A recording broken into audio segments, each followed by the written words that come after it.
याद रखना, अगर आप कभी भी किसी भी परीक्षा में फेल होते हैं तो हार मत जाना, क्योंकि वो परीक्षा आपकी हैसियत नहीं बताती। वो बताते हैं कुछ नंबर। वो नंबर ये बताते हैं कि तुम्हें नौकरी मिल सकती है या किसी के जरिए आप काम कर सकते हो। ये नहीं बताते कि आप लाइफ में कुछ नहीं कर सकते। तो कभी भी चंद नंबरों की वजह से डिप्रेशन में मत चले जाना। कोई ऐसा कदम मत उठा लेना कि आपके परिवार वाले किसी को ये भी ना बता पाए कि मेरा बेटा कमज़ोर था और वो अपनी लाइफ में कुछ नहीं कर सका। क्योंकि याद रखना, हर व्यक्ति अपने माँ बाप से जुड़ा होता है और हर माँ बाप यही चाहता है कि मेरा बेटा एक अच्छी मुकाम हासिल करे, कुछ करके दिखाए। लोग मेरे नाम से नहीं, मेरे बेटे के नाम से मुझे जाने, हर पिता यह चाहता है। लेकिन कई बार ऐसा होता है कि हम हार जाते हैं।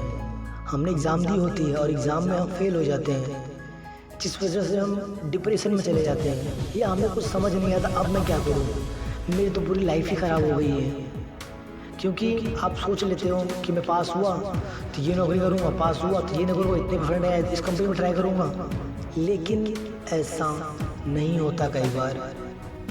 तो इसका ये मतलब नहीं है कि डिप्रेशन में चले जाना या कुछ गलत कदम उठा लेना। ये भी याद रखना कि आपके पीछे आपकी फैमिली है, लोग हैं, उनका भी साथ आपको निभाना है। चलिए मैं आपको एक स्टोरी सुनाता हूँ। एक महेंद्र नाम का एक लड़का था। वो सोच रहा था या उसके पिताजी सोच रहे थे कि अगर वो 12वीं में अच्छे परसेंट लाए या नंबर अच्छे लाए तो उसे आईआईटी की एग्ज़ाम देगा और आईआईटी की एग्ज़ाम देने के बाद वो एक सफल इंजीनियर बन पाएगा। लेकिन ऐसा कुछ नहीं हुआ। उसने सोचा था कि 12वीं में उसके अच्छे नंबर आएंगे, क्योंकि उनके पिताजी ने कहा था कि आप 12वीं में अच्छे नंबर लाओ, फिर हम आईआईटी की पढ़ाई करेंगे। और 12वीं में उसके नंबर अच्छे आ जाते हैं, करीबन कुछ 96% आते हैं। तो वो काफ़ी खुश होता है और उसकी जो फैमिली होती है वो भी काफ़ी खुश होती है, क्योंकि उसको विश्वास था कि मेरा बेटा यह कर सकता है। तो वो 96 लाया, फिर उसने आईआईटी की फॉर्म भरे और आईआईटी की पढ़ाई करने लगा।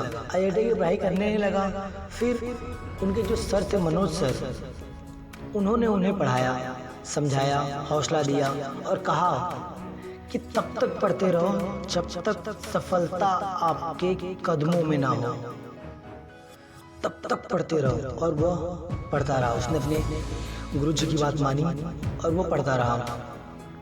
आईआईटी की एग्ज़ाम जब होने वाली थी तब वो और मेहनत करने लगा। 24 घंटे के बजाय 18 घंटे पढ़ने लगा। जितना टाइम उसे मिलता था वो आईआईटी की एग्ज़ाम में लगा देता, क्योंकि उसका एक ही मतलब था कि मेरे पिताजी ने मुझे कहा है और मुझे सफल होकर दिखाना है। क्योंकि वो अपने पिताजी को बहुत मानता है। वही नहीं, हर स्टूडेंट अपने पिताजी को इस तरीके से मानता है कि वो सफल होकर अपने पिताजी के सामने खड़ा होना चाहता है। लेकिन कुछ प्रॉब्लम्स की वजह से सफल नहीं हो पाता। तो कुछ ऐसी प्रॉब्लम उस मनोज के साथ, महेंद्र के साथ भी हुई। जब महेंद्र एग्ज़ाम दिया और वो आईआईटी की एग्ज़ाम में फेल हो गया, वो भी 6 नंबरों से, तब वो काफ़ी डिप्रेशन में चला गया। कुछ उसे समझ नहीं आ रहा था। कई बार तो उसके दिमाग में गलत कदम तक उठाने को मन कर रहा था। क्यों? क्योंकि उसने दिन रात मेहनत की थी। बहुत मेहनत करने के बाद वो काफ़ी टूट गया था फेल होने की वजह से। फिर उसने सोचा कि नहीं, अब मैं पढ़ाई नहीं करूँगा, अब मैं सब छोड़ दूँगा। उसके पिताजी ने मुझे समझाया, ये चंद नंबर होते हैं, कभी भी आप कैसे हैं वो नहीं समझाते हैं, आपको नौकरी कैसे मिलेगी ये वो समझाते हैं। तो वो उनकी बात मान के कुछ दिनों के लिए शांत रहा।